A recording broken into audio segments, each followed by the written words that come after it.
Bismillahirrahmanirrahim. Assalamualaikum warahmatullahi wabarakatuh. Sini kondisinya gelap, tapi di malam-malam hari ini kita nggak lagi pengen uji nyali, tapi mau lihat apa sih KIS itu atau kereta inspeksi itu dan komponennya itu apa aja, baik di dalam maupun di luarnya. Perkenalkan diri, nama saya Taruna Dewasa Muhammad Rafi Satria Prabaswara, Prodi MTP 3B, NIT 2020-128. Izin Pak Fadli, ini sebagai tugas saya dalam menjelaskan komponen yang ada di kereta inspeksi ini. Bisa dilihat, ini merupakan penampakan dari kereta inspeksi milik Politeknik Perkeretaapian Indonesia Madiun. Kereta inspeksi ini merupakan kereta latih ya, untuk fasilitas taruna dalam belajar bagaimana cara pengoperasian, bagaimana untuk mengenal komponen-komponen di dalamnya dan cara kerja propulsi dan lain sebagainya. Kita coba lihat dulu bagaimana penampakan dari samping. Ini lambung kereta inspeksinya. Kemudian kita berjalan di bagian depannya.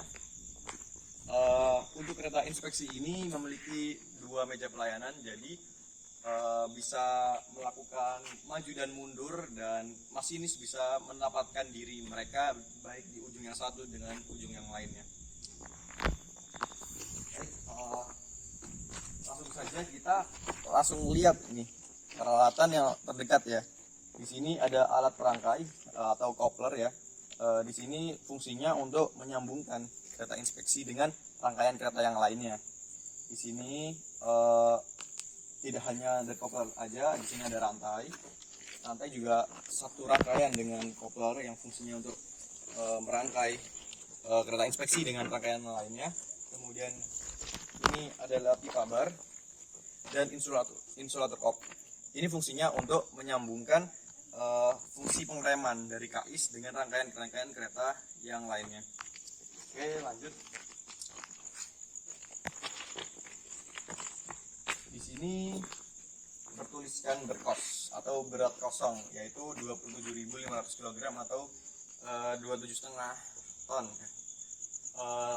Di sini di balik pintu ini, mari kita buka.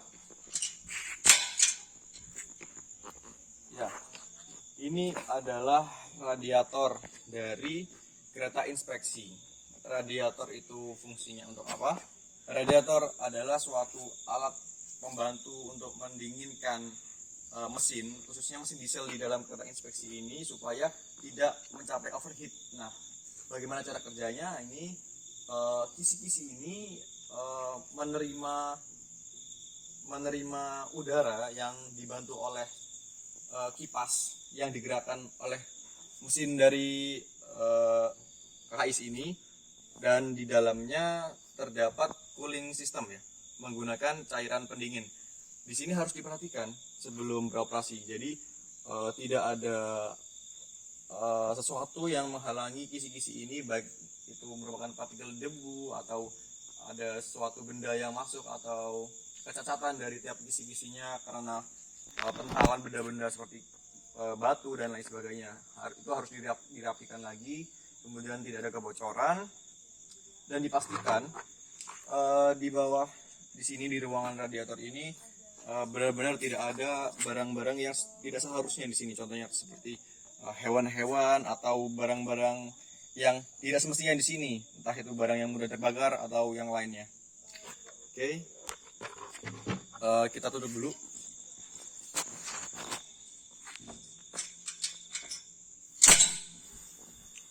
Kita beralih. Ini ada lambung di sisi lainnya. Nah, ini apa? Ini merupakan semboyan 21. Semboyan 21 ini bisa dilepas dan dipasang.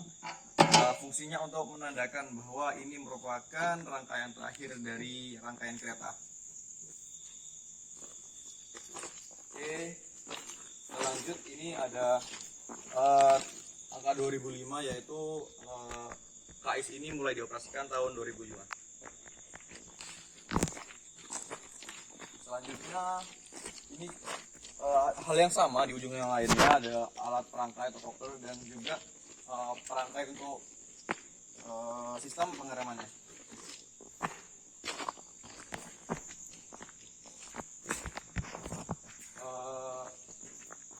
untuk lebih lanjutnya mungkin kita langsung buka mesin dari KAIS ini sendiri. Oke. Nah, jadi KAIS ini sebuah sarana dengan propulsi yang mirip KRDE ya, karena combustion engine-nya menggunakan diesel. Ini merupakan tangki solar yang digunakan. Nah, dalam sistem propulsinya ini dari mesin diesel menggerakkan generator, kemudian generator menggerakkan motor traksi atau menghasilkan listrik untuk menggerakkan motor traksi, kemudian motor traksi itu menggerakkan gardan dan akhirnya menyalurkan ke roda sehingga KAIS ini bisa berjalan. Di sini ada tangki BBM, ini harus dicek berkala supaya apa? Dalam pengoperasiannya tidak terjadi kekurangan BBM. Nah, biasanya sebelum atau sesudah KAIS ini dioperasikan harus dicek dahulu. Paling tidak jika dimasukkan alat yang untuk pendeteksi BBM batas seberapa, nah itu untuk memudahkan. Walaupun di dalamnya juga di dalam kabinnya terdapat indikator untuk BBM itu sendiri. Nah, di dalamnya ini kita harus memastikan bahwa tidak ada barang-barang yang tidak semestinya di dalam, karena ini merupakan mesin penggerak inti dan tidak boleh ada kecacatan ataupun pengganggu di dalam mesin ini. Contohnya kayak barang-barang yang tertinggal atau mudah terbakar, entah itu peralatan dari para penguji dan pemeriksa kayak helmet, terus goggles dan sarung tangan, jangan sampai, apalagi kayak hewan-hewan contohnya kayak ular dan lain sebagainya, hewan-hewan pengerat juga bisa jadi masuk sini, itu harus dicek. Ya, kita tutup.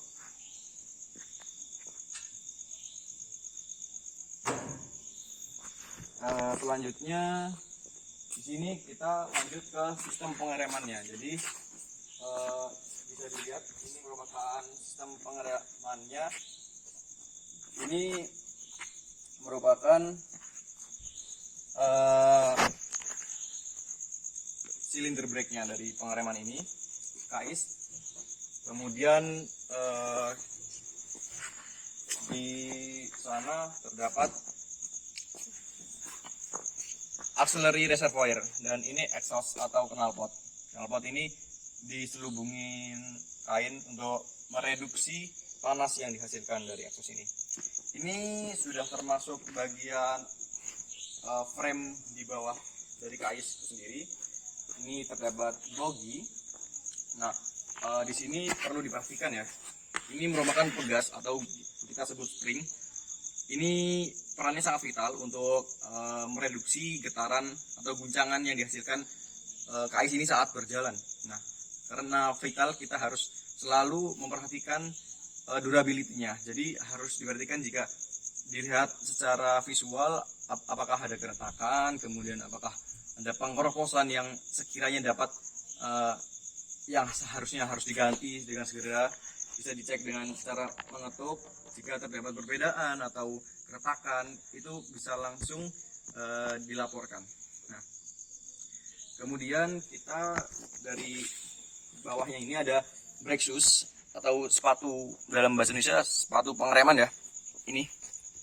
Nah, dipasangkan oleh pasaknya. Nah, ini pasak harus benar-benar menggigit brake shoes supaya memastikan brake shoes ini selalu terpasang. Seperti itu.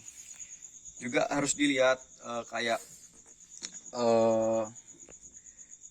baik itu pengunci atau mur-murnya itu harus lengkap. Jadi untuk pemeriksa dan masinis khususnya bisa jeli sebelum mengoperasikan sarana itu supaya tidak ada yang kurang sedikit. Dikarenakan ini ada dua bogi, di sini pun juga terdapat hal yang sama.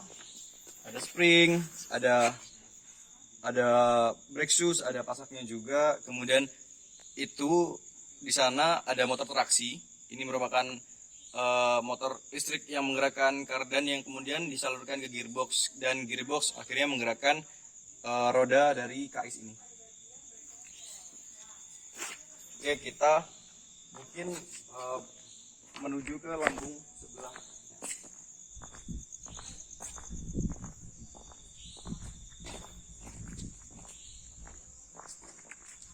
Kita coba lihat ya sebelumnya. Di depan ini ada lampu utama, kemudian ini ada lampu semboyan, lampu fog, terus ada wiper juga. Di sana juga ada trompet di atasnya lampu utama itu, atau klakson.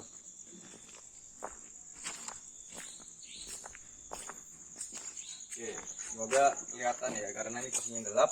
Di sini benda tabung besar ini namanya main reservoir.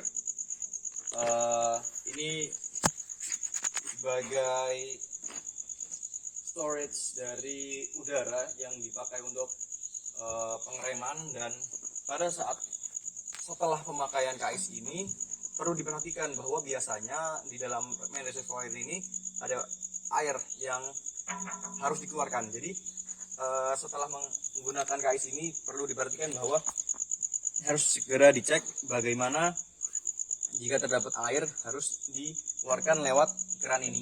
Nah, jika sudah dirasa hilang airnya, ditutup dan KAIS bisa lanjut beroperasi kembali. Hal yang sama di sini juga, karena terdapat dua tabel manajemen, maka KAIS ini memiliki dua mesin. Jadi mari kita buka. Di sana mesin yang satu, dan di sini juga ada mesin lagi, yang berarti tiap-tiap meja pelayanan memiliki satu mesin dan satu radiator untuk tiap meja pelayanannya. Kebetulan untuk KAIS ini hanya satu mesin yang masih berfungsi, tapi masih bisa beroperasi untuk bergerak ke hulu ke hilir ataupun ke hilir ke hulu. Nah, setelah pemeriksaan baik itu untuk engine maupun sistem pendingin atau radiator, perlu diperhatikan bahwa kita harus selalu menutup pintu ini dengan keadaan rapat. Supaya apa? Karena jika sudah bergerak kemudian pintu ini tidak tertutup rapat atau terbuka, bisa saja melukai atau mengenai fasilitas persinyalan yang ada di jalur, bisa tertabrak dan akan mengakibatkan kecelakaan dan lain sebagainya. Itulah bagian luar dari KAIS. Ini juga ujung yang sama, ada peralatan-peralatan yang sama, ada beberapa beberapa item yang ada. Jadi itu merupakan peralatan yang ada di luar KAIS ini. Jadi setelah ini kita langsung masuk aja ke kabin di dalam KAIS-nya dan mengetahui gimana sih atau apa aja peralatan yang di dalamnya dan bagaimana cara untuk mengoperasikannya. Oke, kita. Sebelumnya kita sudah mempelajari peralatan-peralatan atau komponen yang ada di luar dari KAIS ini. Kemudian saat ini kita menuju ke dalam kabin masinis atau ke dalam KAIS untuk mengetahui peralatan apa aja sih yang di dalamnya. Yuk kita langsung naik ke KAIS-nya. Untuk pintunya dari KAIS ini sendiri tidak seperti pintu pada normalnya. Nah, ini dibukanya ke arah atas.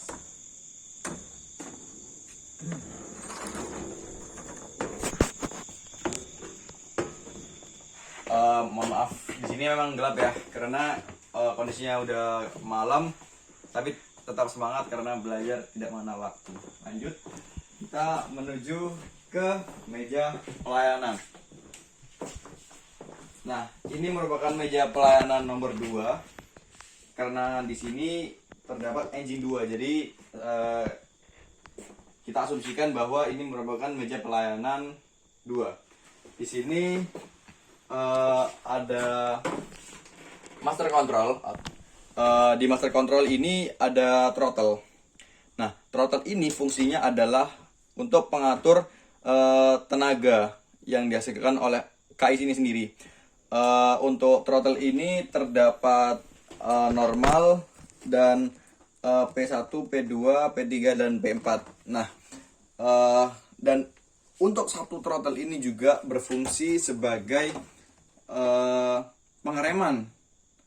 Nah, pengereman akan terjadi jika ditarik ke belakang mulai dari B1 sampai dengan B7. Nah, untuk B1 sampai B6 ini merupakan pengereman secara berkala, dan jika sudah sampai ke B7 merupakan emergency brake atau pengereman emergency. Nah, di sebelah sampingnya bisa agak mendekat di sini nih ada tuas untuk arah. Jadi jika ke arah meja pelayanan 2 ini ke arah depan, maka dapat didorong ke lambang F forward. Nah, jika mundur kita harus kembalikan ke netral lagi, ke tengah lagi, kemudian kita langsung posisikan ke yang tuasnya di simbol R atau reverse ini. Nah, setelah dari master control, kita beranjak di tombol-tombol dan switch ya. Di sini ada emergency stop, ada battery on off, ada fog light atau lampu kabut, ada lampu utama atau headlight, wiper switch atau wiper, kemudian room light atau lampu kabin, dimmer, emergency light on off, dan reset. Oh ya, sebelumnya di master control ini ada master key. Ini merupakan tempat untuk mengaktifkan meja pelayanan, bahwasannya masinis akan melakukan pengoperasian KAIS menggunakan meja pelayanan 2 dengan memasukkan master key ke dalam lubang di sini, off on ini. Nah, kita lanjut lagi di tombol dan switch. Di sini ada signal light juga. Kemudian di sini ada horn atau klakson. Nah, setelah tombol dan switch, nah di sini ada lamp atau indikator lampu. Pertama ada lamp engine run 1, lamp engine run 2, lampu deadman, lampu inverter fault atau penanda bahwa inverter ini error, lampu handbrake, dan lampu battery on. Nah, lampu deadman ini apa sih? Nah, untuk throttle ini ada satu alat yaitu namanya deadman device. Untuk KAIS ini penempatan deadman device-nya di throttle, yaitu ditekan, bukan lagi di pedal di kaki ya. Nah, ini fungsinya untuk memastikan bahwasannya masinis dalam pengoperasian kereta inspeksi ini masih berjalan dengan kondisi sadar atau tidak mengantuk. Cara kerjanya bagaimana? Cara kerjanya, masinis harus menekan dan melepas deadman device ini. Jika sampai 50 detik tidak dipencet atau tidak ditekan, maka terdapat buzzer. Nah, di sini ada buzzer. Buzzer akan bunyi dan lampu deadman akan berbunyi, dan jika masih saja tidak ada respon dari masinis akan terjadi emergency brake. Ini merupakan keamanan dari otomatis dari KAIS itu sendiri. Kita kemudian beranjak ke indikator atau meteran-meteran ya. Mulai dari sebelah kanan ini ada clock atau jam, kemudian ada voltmeter DC, cylinder pressure, ada cylinder pressure ini mulai dari satuan PSI dan bar. Kemudian ada indikator meteran brake pipe dan main reservoir. Nah, di sini main reservoir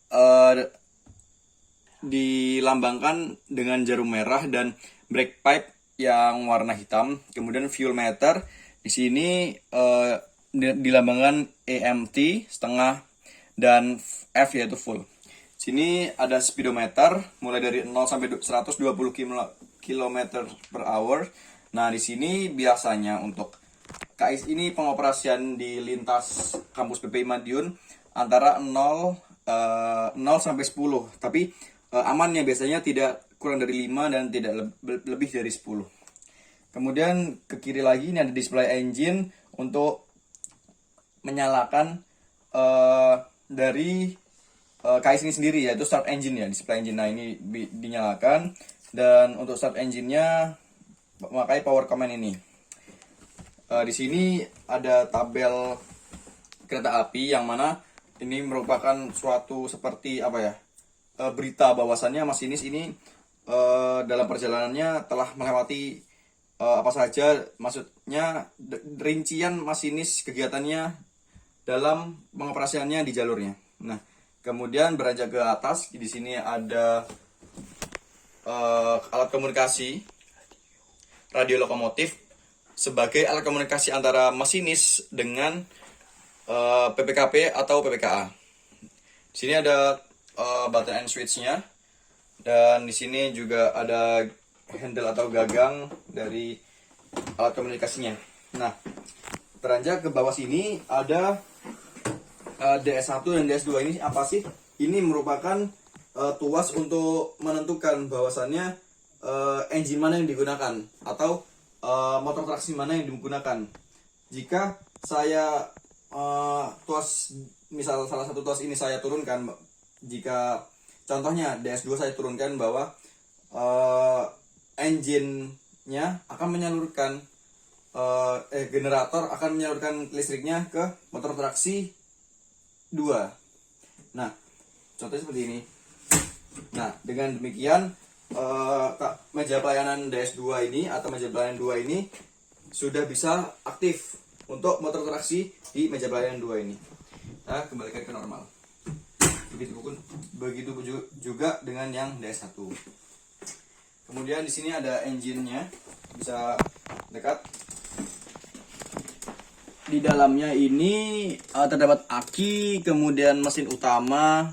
Nah, di sini perlu diperhatikan ya, apakah ada kecacatan atau hal-hal yang abnormal di dalamnya, atau bahkan ada benda yang tidak seharusnya ada di dalam. Itu harus dicek masinis sebelum pengoperasiannya.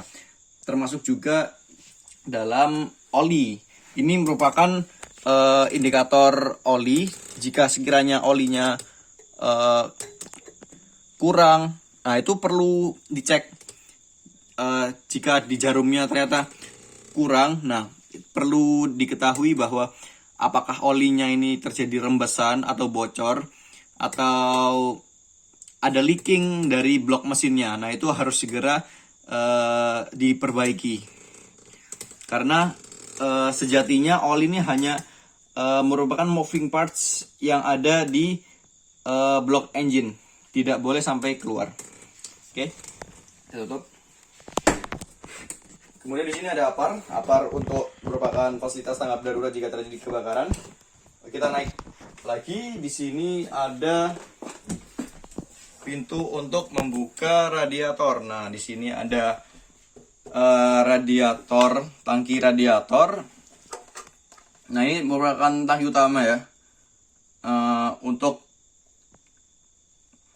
mesin diesel supaya tidak overheating. Ini perlu dicek secara berkala dan dicek bahwa tidak ada hal-hal yang abnormal di sini. Termasuk karet-karetnya masih bagus supaya dapat menutup dan tidak ada terjadi muncratan atau uapan air liquid coolant yang keluar dari tangki radiator ini. Oke, kita tutup. Di depan saya ini ada wiper, dan di depannya lagi ada lampu utama dan juga horn sebagai go-no-go item.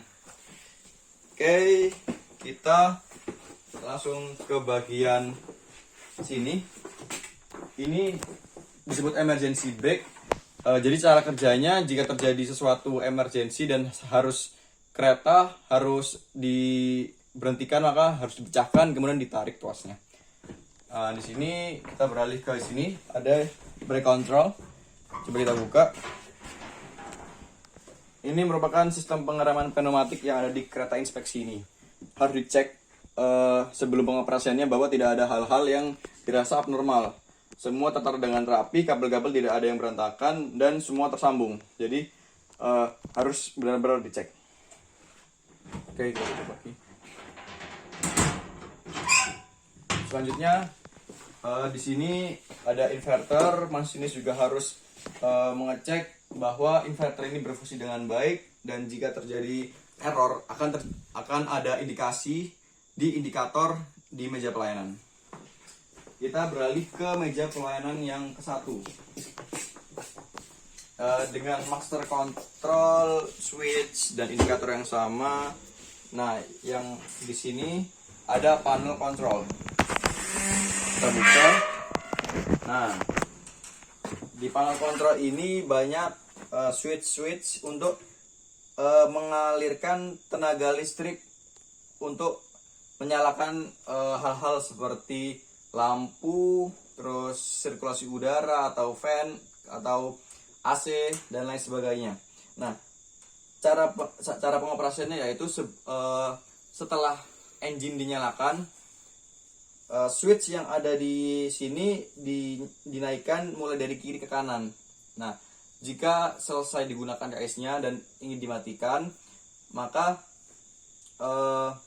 sebelum engine dimatikan, ini harus diturunkan dulu mulai dari kanan ke kiri, baru engine bisa dimatikan. Kemudian sini ada engine 1 dan di sini ada handbrake. Ini handbrake dapat diputar sebagai emergency brake sekiranya terdapat sesuatu yang mengharuskan kereta inspeksi ini supaya berhenti. Oke, ada lagi di bawah sini power supply. Nah, power ini merupakan, ini kereta inspeksi kan adalah kereta rel diesel elektrik, yang mana mesin diesel ini menghasilkan tenaga yang akhirnya menggerakkan generator dan alternator. Nah, alternator ini juga mengaliri listrik yang dibutuhkan oleh kompartemen yang ada di sini. Nah, aliran dari alternator ini akan memasuki power supply dan diatur sedemikian rupa di dalam power supply ini, dan diatur berdasarkan spesifikasi mulai dari lampu-lampu, kipas, AC, dan lain sebagainya. Jadi menurut saya cukup sekian apa yang saya jelaskan terkait peralatan atau kompartemen yang ada di KAIS ini, mulai dari luar sampai di dalam. Saya harap dengan video ini saya dapat lebih paham dan dapat sharing ilmu juga. Kurang lebihnya saya mohon maaf, terdapat kesalahan kata atau pengucapan yang kurang baik dan masih terdapat kesalahan baik itu teori maupun prakteknya. Terima kasih atas perhatiannya. Wassalamualaikum warahmatullahi wabarakatuh.